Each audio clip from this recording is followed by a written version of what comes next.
Welcome. My name is Jerusalem Makonnen. I'm a nurse practitioner. I'd like to thank you again for joining us today for Habesha Health's talk on understanding diabetes, hopefully one of a series that we'll continue to have. For those of you who may be joining us for the first time, I want to share that Habesha Health is a virtual platform and it's dedicated to increasing awareness and addressing Habesha Health disparities in the diaspora. It's designed for our Habesha community members to find and utilize information on Habesha healthcare providers, as well as health education. And if you're able today to donate to Habesha Health, please do so by visiting habeshahealth.org. Your donation will support Habesha Health's administrative expenses and allow us to really continue to provide quality content, as well as getting it translated to different languages in the future. That's our hope. Thank you, Jerusalem. My name is Mahedere Solomon. Most people know me as just Mimi. So I'm also a board certified nurse practitioner. I've been a family nurse practitioner in the Bay Area for about 25 years. I studied at Yale University, where I did a master's in nursing, and currently working in primary care, providing care at one medical group. For the first 10 years of my career, I was very, very fortunate to be able to work in the Habesha community at San Antonio Neighborhood Health Center. And it's one of those things that I look fondly on, and I hope to continue to do that. I've also had an opportunity to teach at UCSF in the Family Nurse Practitioner Program for about 7 years in the Family Nurse Practitioner Program. And just happy that I have this career that I'm able to help and make change. It's very exciting. I'm happy to be here today. Thank you. I'm Mimi Solomon, and I'm also a family nurse practitioner. I'm a board certified nurse practitioner.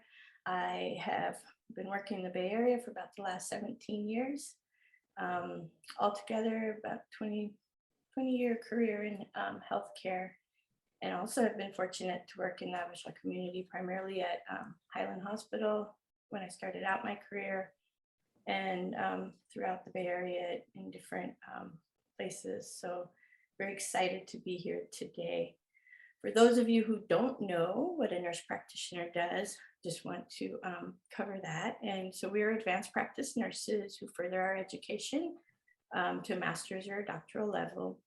And in the US, this profession was really created to fill gaps in healthcare where there weren't enough physicians. But today we work in all sectors of healthcare. Many of us in direct patient care work in hospitals, clinics, and we do a lot of different things. However, I think for Jerusalem and I, we assess patients, we diagnose, we treat, and we do things like order labs, prescriptions, x-rays, and other imaging. So kind of gives people an idea. Sometimes it gets confusing, like who are these people and why do they have this information that I should listen to? So thank you for having us. Yeah, so we're going to have a question and answer style discussion. Initially, Mimi and I will have it as a conversation. And the goal really is not for a clinical consult, but rather, again, a conversation with the community and yourselves. And we hope that you feel like you're a part of it. We'll address questions from the audience at the end of this live discussion. So please send us your questions as they come up. You can use the chat box and you'll be able to unmute yourself to ask questions as well during our Q&A portion. All right, so we're going to go ahead and get started. So our topic today is understanding diabetes. It is a huge topic with a lot of information in it, so we can barely scratch the surface today in just an hour. So we'll try to cover the basics, and hopefully we'll have opportunities in the future to dive deeper into other things, depending on what's on the Q&A will give us, an idea of what information people want. So Jerusalem, tell us, what exactly is diabetes? Yeah, so, diabetes is a chronic long-lasting condition, right? It's becoming, again, more common in our Habesha community and globally at alarming rates. We have about 422 million people worldwide with diabetes. In the US, about 34.2 million people have diabetes. That is about 10% of the population. And honestly, these are diagnosed cases. So most of the cases out there are undiagnosed. That's where we really want to reach out. And in Africa, our region, we're 5th on the continent in terms of prevalence or the numbers of diabetes. And diabetes in our community, again, the word for diabetes itself is sugar, right? People will say, oh, I have sugar. I have the sugar, sukwar or shukur. And it, they've pretty much, it makes sense. That's what it's about. And many of the foods that we eat, are broken down into sugar, also called glucose. It's released into our bloodstream. And carbohydrate foods such as breads, pastas, starchy vegetables, and fruit make up the biggest portion of those. And when our blood sugar goes up, it signals our organ, the pancreas, to release insulin, another hormone. And insulin acts as a key to let blood sugar into our body cells for use as energy. And if you have diabetes, basically your body is either doesn't make enough insulin on its own, or it can't use the insulin it makes so as well as it should. So there's some resistance there. And where there isn't enough insulin, or cells stop responding to insulin, too much blood sugar stays in our bloodstream, and therefore causing high blood sugar. And we'll talk a little bit more about the consequences of that. But there are several types of diabetes, and the most common one is, you might hear, is type 2 diabetes. Type 1 is also one of the types, and that is mostly genetic, or it's congenital. Some folks have it earlier in their lives. And there's also gestational diabetes that can come up during a pregnancy. Okay, thank you, Jerusalem. Yeah, I think all of us here probably have at least one family member who is diabetic, and most likely a type 2 diabetic, so someone that developed it later in life. So I'm sure we can all relate. Yeah, so let's see. I was going to ask a little bit, just before you go further, kind of, do you give us a little idea of what are some of the symptoms that folks may have when Sure. they have diabetes? Absolutely. Some people with diabetes don't have any symptoms at all. These are the folks that I like to see in clinic and test anyway. I have no idea, and they have no idea. It's a simple screening test.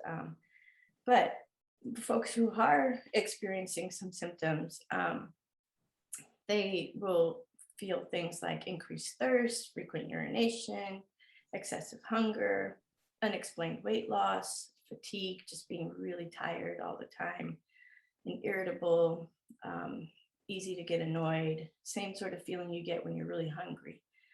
Slow healing sores or wounds, and getting many infections. And in women, yeast infections, particularly vaginal yeast infections.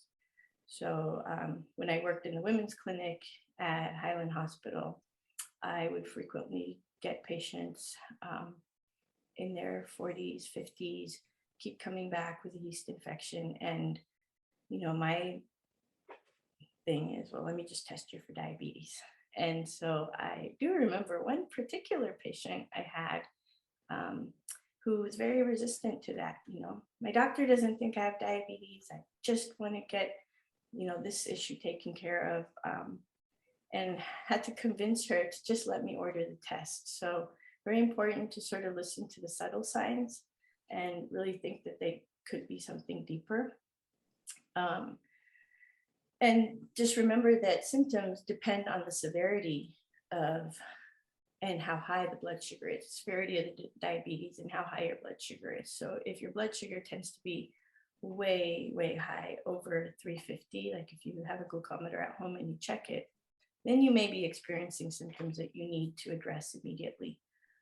Blurry vision, lightheadedness, flushed skin, feeling like really warm on your face, drowsiness, fast heartbeat, and your breath smells really sweet, fruity, or like acetone, and abdominal pain or vomiting. So those are symptoms that, if you're experiencing those and you're a diabetic, or you have not yet been diagnosed and you may be at risk for it, that you should definitely seek some urgent medical care. Thanks, Mimi. If you don't mind, continue to tell us a little bit about how is it diagnosed? How do we get that diagnosed? Yeah. How, like I mentioned earlier, screening is the best way to diagnose. That means somebody's not having any symptoms yet. And when we find out you have it, we can prevent things that could happen from being a diabetic. That's what we consider uncontrolled, being untreated. So best way is a simple screening test. You go for your annual physical, or you're there to see your healthcare provider for some other reason and you haven't had any lab work in a while. We simply either check off a group of lab tests that include a glucose, or simply order a glucose test, and they draw your blood and it measures the amount of glucose or sugar in your blood. It's a very simple blood test. If that number is over 126 and you haven't eaten anything, you did it in the morning and you didn't eat anything all night, consider that a fasting blood sugar. And if that's greater than 126, then you probably have diabetes and we need to do further testing. If you are the type of person who just can't have the schedule to be able to fast for a long period of time, before you get the blood test, I always tell my patients that some information is better than no information, and to just go to the lab anyway. So in that case, when we don't know how much time has passed since the last meal to the time that you took the blood test, if that blood sugar is greater than 200, then we should definitely do another test, because that could mean that you have diabetes. The definitive test for diabetes is the hemoglobin A1C. It's also just on the patient end, just a simple test. If I have a patient who I really feel might have diabetes, I will check that box off anyway, or anyone that has. I generally work in communities where everybody's at risk anyway. So in reality, I check the hemoglobin A1 box all the time, along with cholesterol and some other things that are important to know. And so if your hemoglobin A1C is greater than 6.5, then you meet the criteria to be a diabetic. And so that's the test that most people go by, especially when it comes to treatment. And it gives us an idea of what your average blood sugar is daily over the last 2 to 3 months. For gestational diabetics, pregnant women who might be diabetics, and sometimes other people who are not quite yet a diabetic, but seem to have all these other symptoms that might point towards it, we can do something called a glucose tolerance test. This is where we ask you to fast, and then we challenge you we challenge your body and your pancreas to produce insulin by giving you a really thick, sugary drink that when you're pregnant is not what you want to drink, but nonetheless. And then we wait a couple hours and draw your blood again and see what the glucose level is at that time. If it's higher than 200, then that's an indication that you are likely a gestational diabetic, or that you have what we call insulin resistance, which generally leads to diabetes. I also do want to point out that the hemoglobin A1C, if it's greater than 5.6, is considered to be pre-diabetic. I love this number. This is the number where I get to have the discussion with the patient, like, it is in your power to either delay or prevent completely the development of diabetes in your body. This is a good time to have a discussion with a patient about how to make change. So, I don't know if you have any of those situations in your practice, Jerusalem. Yeah, absolutely. Unfortunately, as you know, Mimi, a lot of our patients come to us when it's an emergent situation, right? Most folks are ending up in the emergency room, or they might even get their first diagnosis in the emergency room where their blood sugars are in the 400s and the 300s plus, right? So most people come in that route with a diagnosis and their lab test from the emergency room. And that's what we're really trying to avoid in our community, is really trying to work on the other side of that 5.6 and working on trying to do a lot more prevention so people aren't ending up with some issues that we don't want them to. Right. And so who are the people that are highest risk for developing diabetes? Yeah, thank you for that, Mimi. I think that so there's a couple of things that I'll list, and we'll talk specifically about the Habesha community in a minute. But so folks that are pregnant, right? Those folks that have had gestational diabetes in the past, then they are at highest risk for having diabetes. Those who have given birth to a baby that's weighed more than 9 pounds, or a large for gestational age baby, can put you at risk for diabetes. Folks that are getting older, so 45 years of age or older, our blood vessels start to change, things start to constrict more and put us more at risk. Folks that are overweight or obese. One thing that I want to point out in some of the studies that have been done in the Habesha community, they found that it's really not, some folks are even quite slight or slim when they do develop diabetes, and tend to have more of that weight kind of around the midline, kind of around the abdomen. So that waist to abdomen ratio that's a little bit higher can put them at risk. If you have family history, right? So if you have a parent or a sibling that has had a history of type 2 diabetes, that's entirely possible that it might be coming your way. And the two other things are mostly lifestyle, but put you at very high risk, and that's smoking and also drinking alcohol. Wow, I love that you addressed, what's different in the Habesha community, because I used to be confused by that when I first went to nursing school and I was young. There's a picture of a type 2 diabetic, someone who's overweight, but then I think of the folks in my family, my grandparents, who are relatively slim. And so this idea that, everyone who appears overweight has a risk for diabetes, and if you don't appear that way, you don't have that risk. I think in our community, it's safe to say that screening should happen, because we may not be overweight and still have that risk. So, and besides that, tell us, why else should Habesha people, care about diabetes? Why is that important in our community? Well, so race and ethnicity in general, you were talking about your high-risk folks, right? Both of us have worked with immigrant communities.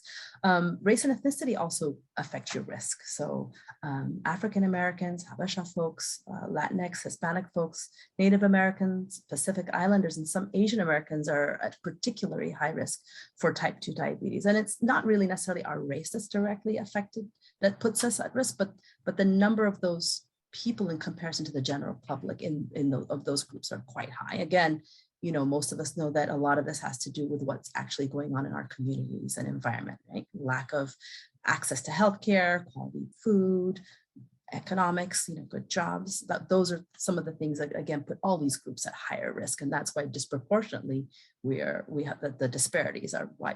Again, that's why the numbers are high.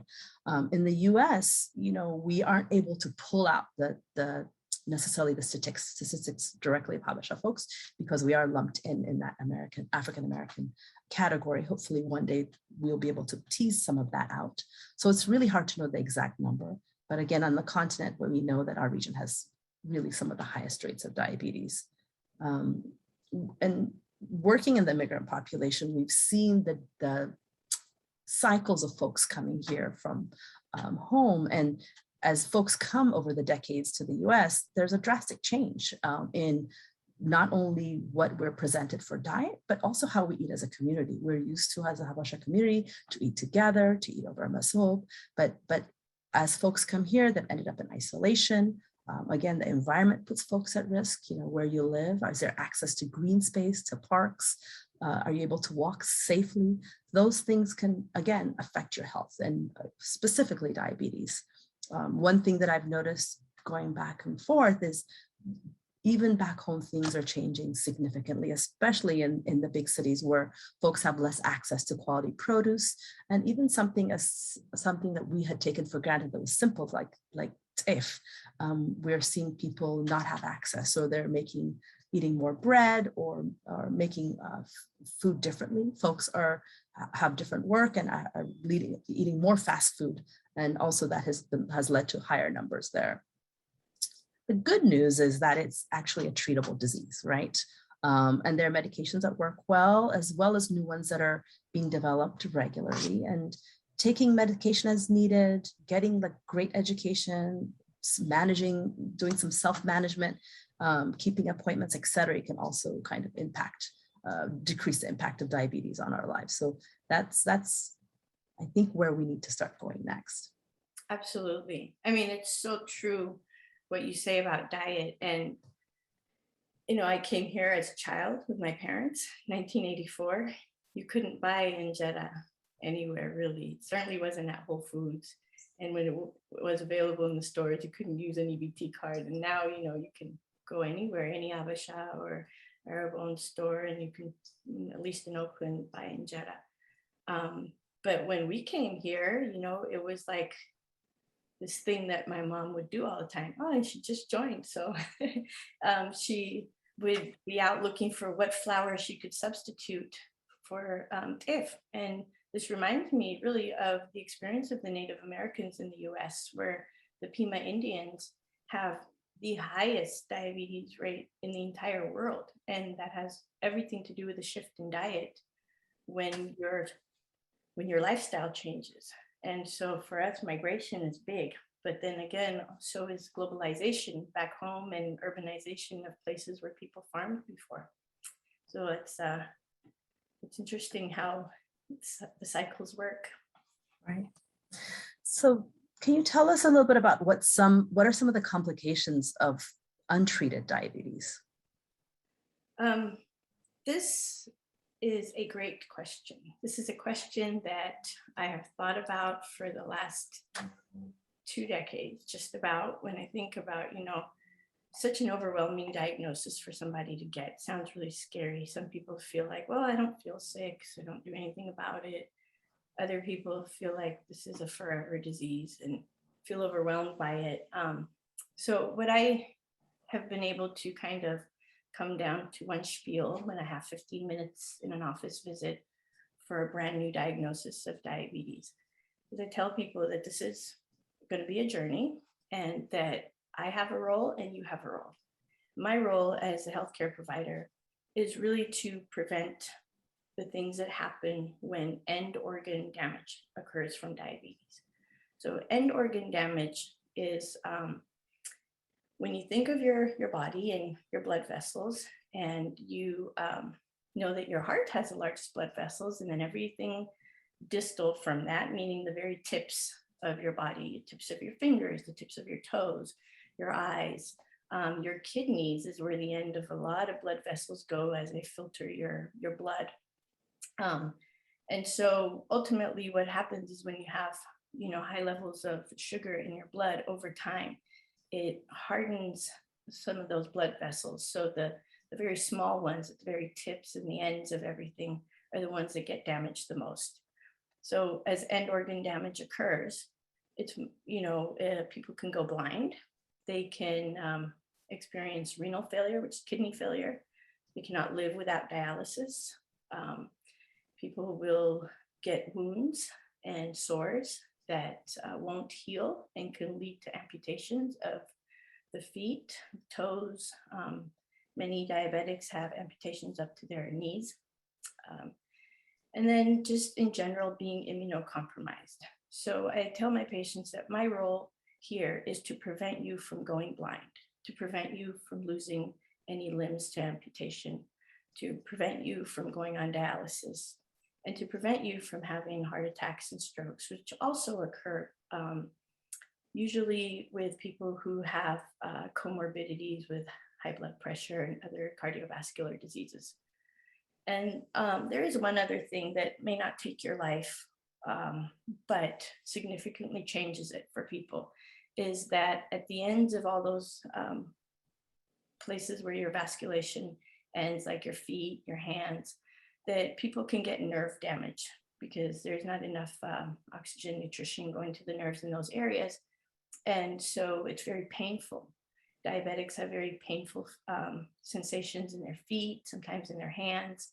And if you're still working and needing to get through your day-to-day, it becomes very difficult. So I'd say those are the things of untreated diabetes. You know, that's just, it's a horrible disease to watch progress because it will just chip away at almost every organ eventually. Thanks, Mimi. It can be a little overwhelming to hear all of this, but it's very real. And I feel like we don't try to scare our patients, but it's really helping them understand kind of the consequences. And even folks with treated diabetes, if they don't have their blood sugar in good control, it can lead to some of these things. I have a patient that I'm just thinking of off the top of my head. I was thinking about her. She just went for she went camping and happened to get like a bite on her toe. And because of the consequences that Mimi was talking about, where she didn't even know how bad it was because she couldn't quite feel it. It had become infected and ended up in amputation of her toe. And this is a patient who had been a chronic smoker. So with those two things in combination, where her blood vessels were so hardened and thin and really unable, like no perfusion, it was really hard to kind of come back from that.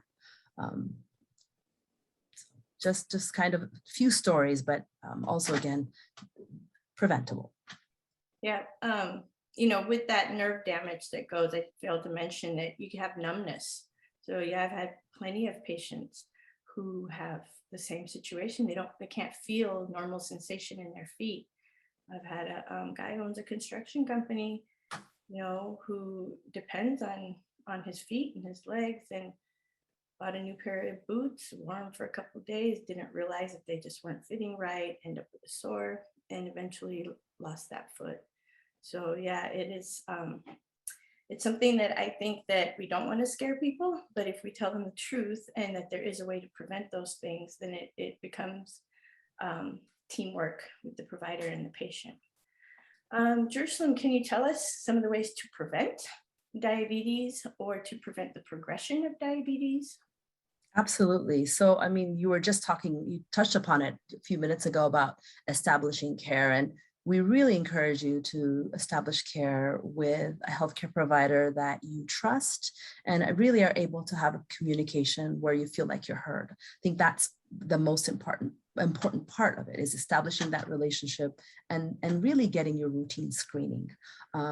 Especially if you have family history of diabetes, you should be getting your blood screen once a year, at least annually. Get a hemoglobin A1C, so then you know and you're on top of it. And if you're in that pre-diabetes range, then you can start working on it. So that's the first piece. Second is really working on your weight. If you are overweight or obese, start working on that. I mean, I try not to focus on the BMI too much because that's really not very useful. I think working on changing your body composition is where I would focus.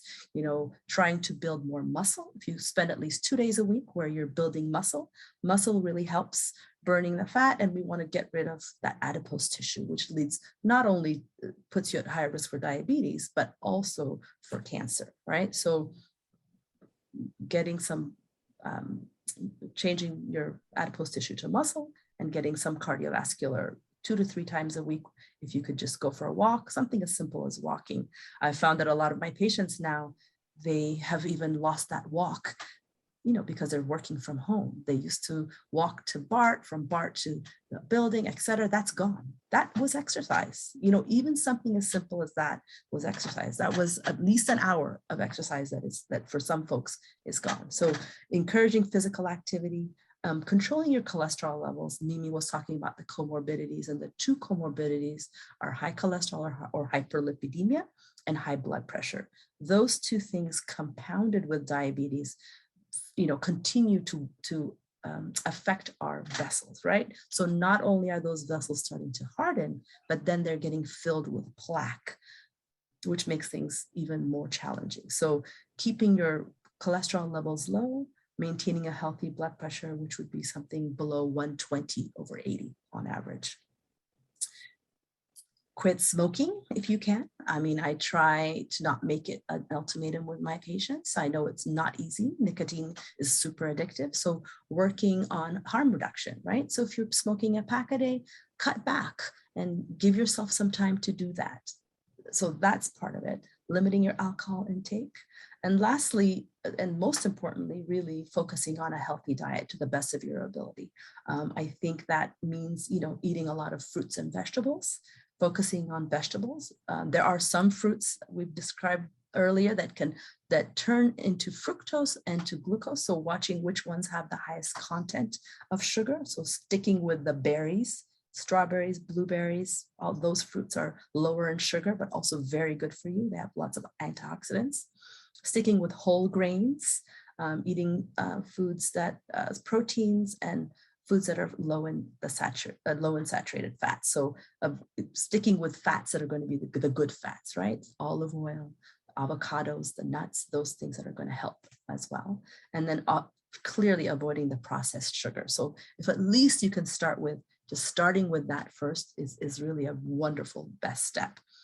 One thing that Mimi had told me is that she tells her patients to take a picture of everything they've eaten in a 3-day period and tag things that that are not good for you. So just even doing that, it'll highlight some of the things that maybe you can try to work on avoiding.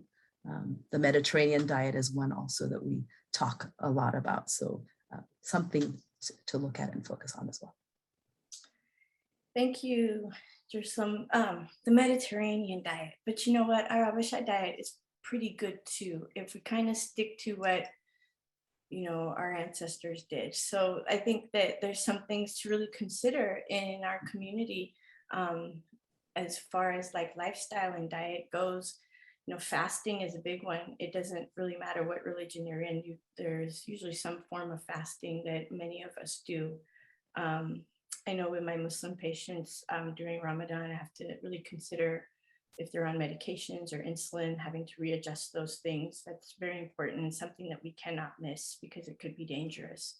And for folks who fast, like Ethiopian Orthodox fasting or other forms of fasting, if we're not eating animal products, that's actually a really great, some meals are very good for diabetes. However, we have to pay attention to our protein. It is not a good idea for a diabetic to have a carb-only meal. You need to have some protein with all your meals. And so when you're not eating animal proteins, it's very important to supplement the protein with the legumes, which we do well. We have our, mısır and our cook and our azifas, like those are excellent substitutions for meat protein. We also have chickpeas with shuro.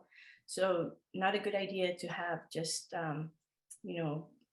gomen with potatoes and carrots. Those are all starchy. Those are all carbs. And then you have the injera, and not all injera is the same.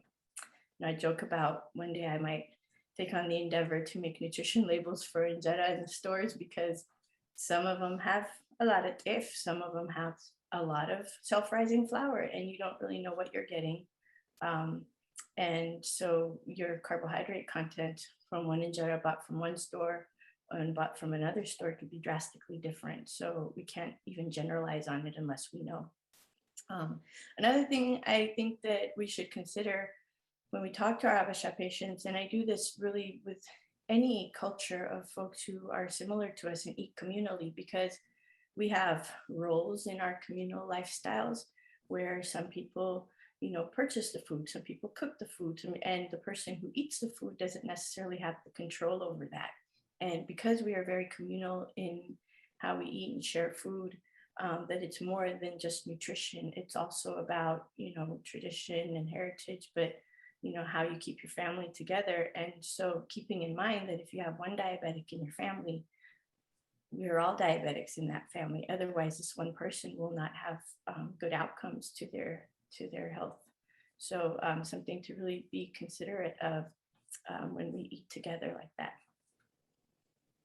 Thank you, Mimi. That's fantastic. So we've finished our portion of our conversation, and thank you for those. We've already I see that there's a question there, and we'll get to answering that in a moment. So this is now your opportunity to unmute and ask us some questions if you have any questions. I'll go ahead and take a start with that first question. I'll start first, Mimi, and then maybe you can chime in as well. The question says, what are the treatment options for someone who has high A1C, and that number is 13? Can it be managed with just diet and exercise? Trying to find a solution for someone who refuses medication, unfortunately. That's a really tough one. I feel like that's something that happens a lot, the refusal of medication, and how do we work with folks? And let me address that piece first before I address the first part of the question. And that piece is really about finding a provider or someone for them where they feel like they can trust that person. That person has to create a safe space and get to know them. It might take 3 or 4 visits. It might take more, but I think that's what you have to find for that person, is somebody that they can go to, who they're going to be able to trust, that is going to give them the good information about the medications. There are many medications. Like all medications, some medications have side effects, and I can understand that fear of the side effect, absolutely. But the risk versus the benefit is what we always weigh out as we talk to our patients. And the risk of having a stroke and dying, that's real. The risk of losing your foot. These are risks that you balance with what the mainstays of diabetes treatment, which is, for example, metformin, for example. Some people might have like a little bit of GI or tummy upset when they take it. But other than that, that number that is at 13 can come down up to like an 8 within a few months or more. I can't tell you how important it is to get that person on medication if you can. Again, lifestyle can help, but when that number is that high, it can be challenging. Our goal for folks is to have their number kind of lie between 7 and 8%. Once they are diagnosed with diabetes, we try to get them to around that range. That's the range where we know that they will not have the consequences of the loss of vision, skin changes, heart changes. So if we can get them to that control. Diet, when I first meet folks, I always give them an opportunity to work on their diet and lifestyle first.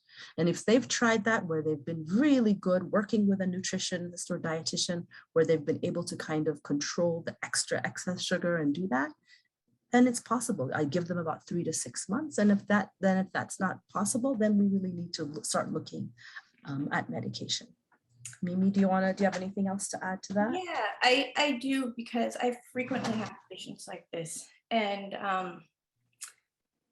this ultimately comes down to the thing that you said about trust, right? There is something that is a barrier for this person taking the medication. So I want to know a few things first. I think one is this A1C at 13 and the person is on, some sort of medication. Are they taking metformin, or are they skipping pills, or is this just someone who's not willing to take it at all? So as you said, if they've never taken any oral medication, metformin could bring that down. If it's someone who sort of on, sort of off of it, and we've tried other things and it's still at 13, I would try to explore, what are the barriers? What is it that keeps you from wanting to use your medication, whether it's insulin or some other thing? And then depending on, what that barrier is, if it's something to easily address, if it's just somebody that is maybe didn't have all the information they needed to make an informed decision to use their medication, or is it, some people just say, hey, I'm going to eat what I'm going to eat and I'm going to live how I'm going to live, and this life till the wheels fall off. Then I try to explore other options for them. You just have to meet people where they're at. I have had patients that I've sent to endocrinologists for, say, an insulin pump. This is someone we know is going to consume a lot of sugar is not going to change their lifestyle much, then having a feedback system that is implanted for them and will check their blood sugar and give them the insulin that they need to maintain that blood sugar. That is an option. For me, I prefer that a person fully understands the disease and wants to choose, the treatment that works best for them. But unfortunately, maybe this is the treatment that works best for them, and it's a very tertiary treatment, I think, for me.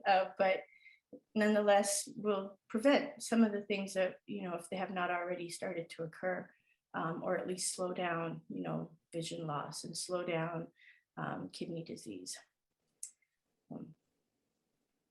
I hope that answered your question. And do we have any more questions here? It looks like there's a few in the chat there.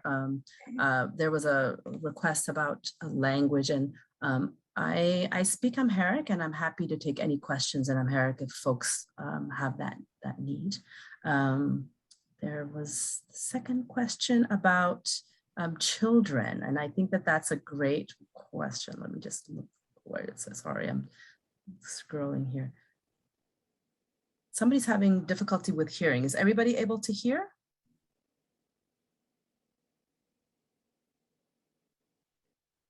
Okay, so what symptoms should we look for in children?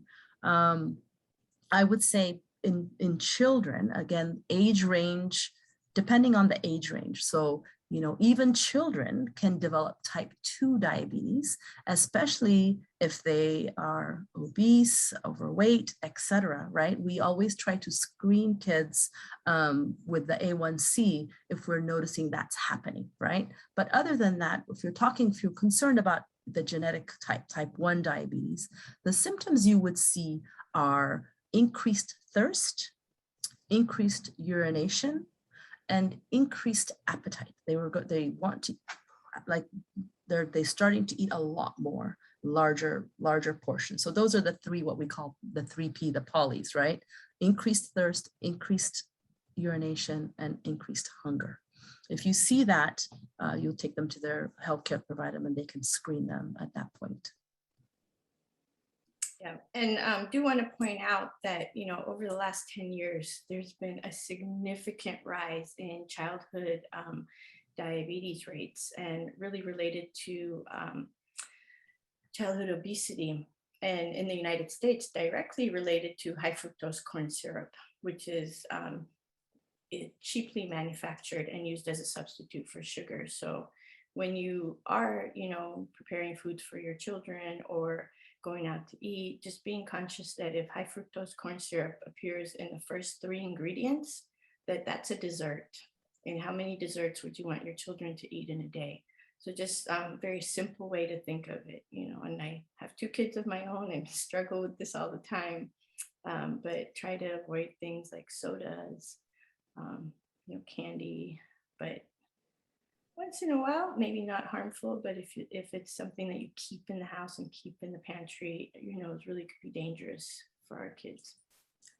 And teach them to read labels. It's a fun activity. Make it like a little, adventure or a game. Looking at the labels and reading labels are good. There's a question here. It says, is it true that once you start the medication, you have to use it forever? Or can we stop it if the A1C level is below 6 or so? Can I think that's that? Yeah, go ahead. I like that question. I love that question. We're going to be fighting over the questions. Go ahead. I like people to have hope. So I always tell them, medication is not forever. And I'm not really a pill pusher generally in anything. Let your food be your medicine and your medicine be your food. And so what I tell people is if we do have to start medications, depending, I think there's sort of 2 ways, right? There's the folks who have been diabetic and have been diabetic for a long time and sort of struggle with how to get that A1C down. And then there's the new diagnoses. I think the new diagnoses is a great place to start this conversation, that medication does not have to be forever, but we don't know. And I can't predict, because sometimes this is strictly a disease of lifestyle and diet. And sometimes there's a genetic portion to it. I can't change your DNA. You know, if your parents had diabetes, your grandparents had diabetes, you're likely to have diabetes. But it doesn't mean you have to have diabetes, or it could just mean that you would have diabetes, but that you could maintain your hemoglobin A1C at less than 7 simply by watching your diet. So it doesn't mean that it takes the risk away of you ever getting diabetes, but it does mean that you have the option to treat that with your food and your lifestyle. And, you know, things like stress reduction makes a big difference. And so it is possible to get off medications. It's not always predictable who will get off and who won't get off, but you know, the effort it takes to try to get off the medication will bring you closer to a diabetic goal that will help you to live a very healthy lifestyle. And I like this question particularly because my father had diabetes. And I think that once he really understood his disease, once he accepted the diagnosis and really understood what his relationship to food was, because it sort of started out with, well, I don't eat bread, I eat injera, and then really ended with him, you know, enjoying salads and enjoying low fat, low cholesterol meals, and looking better at 70 than he did at 40. So, you know, people can live a healthy lifestyle with diabetes, and sometimes is the catalyst to get people to live that healthier lifestyle. So it's possible, is the short answer. I think we have a Absolutely. hand up. Yeah. Yeah. And just before we answer the other question, absolutely. I've had many patients where I've taken them off of their medication because they've brought their levels down. So yes, it's not for life as long as you're able to make those changes. And if you're that close to making those changes. One thing I want to chime on that we didn't discuss earlier, stress. Chronic stress is a big piece in all of this. And I had a Habesha patient I was taking care of, and literally she would tell me, she would monitor her blood sugar, and she would tell me that her numbers would shoot through the roof when she was dealing with the issues around with her teenager. And she knew exactly when those numbers would go up. So chronic stress, let's not discount that. That definitely makes, it looks like you have a question. Go ahead. Yes, thank you for allowing me to ask this question. So back to the A1C question, how frequently should that be checked? So the person got it checked, it was super high, refuses medication, trying to mitigate using diet and exercise. And so she also monitors it regularly through the freestyle, the thing that goes in the arm, and you use the app. So that kind of fluctuates, you know, it just kind of depends. So when she goes for a walk and stuff, it's kind of okay. But so if it's kind of okay in that range, then how frequently do we check A1C? I mean, again, with the fact that there is no medication being taken and it's just, exercise and diet, like how frequently should we be asking the doctor to check the blood? Want to answer? I check the A1C at least once every 2 to 3 months, because that's what it gives us. It gives us an average of what your blood sugar has been over the past 2 to 3 months. But in that person's case, I wouldn't necessarily wait. If you are seeing those blood sugars over 300 or so consistently, then you would want to take some action sooner, because there is also one thing we didn't talk about, which is called a diabetic coma, right? So when somebody has very high blood sugars, they start to spill sugar into the urine and different organs start to shut down, but you can have what's called a diabetic coma. So you don't want to wait till the blood sugars are over 300, 400. I'm glad that she has that freestyle, which is a continuous glucose monitor, which is yet another new wonderful technology for folks that can access that. And it avoids people having to prick their fingers multiple times a day, and they're able to monitor their blood sugar through this very small circular thing that is just put right in the upper arm area. And it's wonderful because it gives you a reading and it gives you an idea of what happens. And like you said, when she exercises or goes for a walk, it goes down. When she eats, it goes up. What we're wanting is her blood sugars to stay in that green, medium, average range. I hope I answered that question. Quarterly, 2 to 3 months. So, and again, would not wait. So we have another question here. Sukwar or shukor is associated with luxury lifestyle, abundance of food, and leisure life. It lacks the stigma other illness carry. Actually, it wasn't a comment, but that's very true. That's very true. That's why, it's the double-edged sword to migrate. It's sort of like when you go to college, you're a freshman 15, where you do very little work to prepare your own food, but you can get whatever you want from the cafeteria. And is, the same things that happen with globalization and urbanization all over the world. As things become easier, you can grab and go your meal, less of that sit down with the family and eat, or everyone having to do some work to prepare, which means you're actually physically moving, or you're farming, or whatever it takes to get the food from the ground to the table. We no longer do. And as the easier our lives become, the more challenging it is to stay away from diseases of lifestyle. And diabetes certainly is one. In the United States, we have one malnutrition diagnosis in the top 5 things that kill is diabetes. And our malnutrition is obesity. And it's just a land of excess. And so you're very right. Let's see, our next question.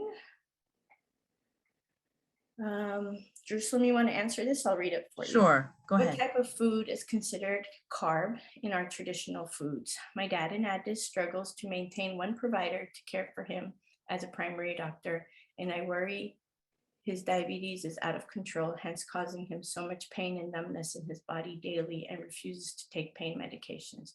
Please help me how I can help him. Yeah, that's a great question. Thank you. I think Mimi talked a little bit about that earlier. So if he can stick with injera, that is purely that's a little bit better, right? And also portions, right? We have to start to control our portions even back home, right? So instead of eating the whole injera for a meal, maybe having half of the injera. It's good for him to have some proteins, but not too much red meat, or because those are also have a lot of high fat, right? So more plant-based proteins that Mimi was talking about. So more of the lentils and the cook and foods like that, having more greens and vegetables, avoiding a lot of dishes that have a lot of potato, because that's starchy. So avoiding bread, potato, and then watching, and if he drinks alcohol at all, beer, touch, all of those things can bump up our blood sugar. What else in terms of food wise? So really sticking with the fresh fruits and vegetables and the plant-based foods. And then also being careful about some of those fruits back home, right? So the mangoes, the pineapple, the bananas, they are very high in sugar. So if you could have less of those, that would also be better. And then go ahead. Oh, sorry, I didn't mean to interrupt. But also to consider the things that, making sure that your portions with your protein and your carbs sort of complement each other at every meal. But also controlling blood pressure when it comes to the numbness, because if there is a blood pressure issue that he is also dealing with, the diabetes plus the blood pressure really decreases the perfusion of the blood to those areas that he's already experiencing the numbness. So it's difficult to reverse that process, and also very important that he checks his feet daily. Make sure that he has no sores or wounds or anything on his feet. And I want him, I know he said that he has a doctor, but he doesn't see them regularly, but it would be good for them to check in with him around that pain and numbness, because there are medications that are different that are used for diabetic neuropathy. We call that diabetic neuropathy, where it affects your nerves. The pain medication that's used for that is different than standard pain treatment. So that's something that you can investigate for him too, if there are options for medications to treat specifically diabetic neuropathy, if that's what he's struggling with. And to just highlight what Jerusalem said earlier, which is the importance of highlighting stress. I could definitely see stress eating, stress correlation with diabetes. So I really appreciate you saying that, Jerusalem. I tell folks there's sort of, when it comes to diseases of lifestyle, there's things you can control and things you can't control. So you can control your weight, you can control your stress, and you can, control just your immediate environment, even if you can't control your larger environment. And so those are things that I really tell people to take into consideration, because the things that you can't control, we can't run from our age, we can't run from our genetics, but the things that we can, we really want to encourage people to try to do that, not as an overwhelming thing, but as an everyday, making the choice every meal you have, choosing the best possible option that you could in that moment in time. And every time you have a stressful situation, just trying to address it in that, in that small baby step, instead of trying to address this huge issue that is hanging over your head, for years. So trying to find 5 minutes of me time for yourself, even. This has been wonderful. I feel like this is something that I've been also searching for a long time, and having this platform and to have these discussions is so important for us, and gives us a place where we can support each other as well. I mean, I think, I've been here now 40 years. It's scary. It's wonderful to see this community of people that's vibrant, and that we can work together to really make a difference in the folks here and eventually back home as well.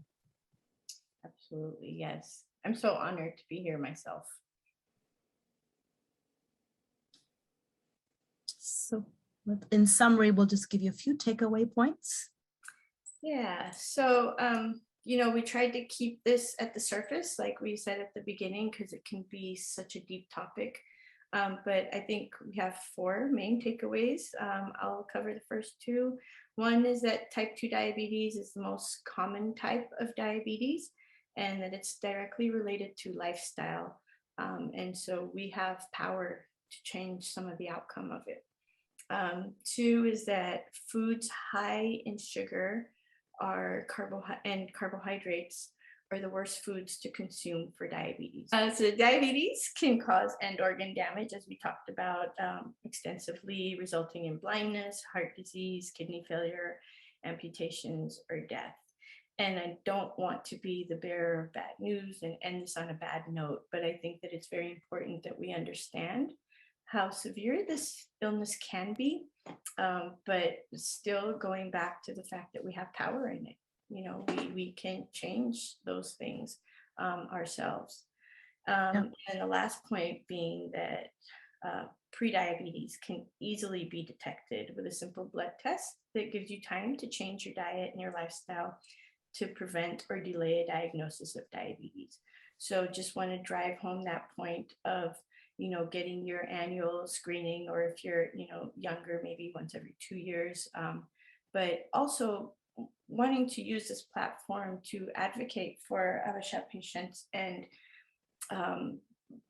empowering us to be able to walk into our healthcare provider office and say, I would like to be screened for diabetes, or I haven't had an annual health screening this year, and I would like you to order me screening labs, and being able to vocalize that and speak what you want. Because I think whether it's a cultural thing, or whether it's just, the chaos of the medical office you go to, or whatever it is, I think people go and then they leave out and they're confused about what happened, and then you maybe didn't never had a test in a few years, and many patients will come and tell me that. So just ask for what you need, and if it's just that you need to make that one appointment just for this one thing, it can be a telehealth visit, it can be a telephone visit. You don't need to have an exam to get a lab test ordered, so you can simply ask for that.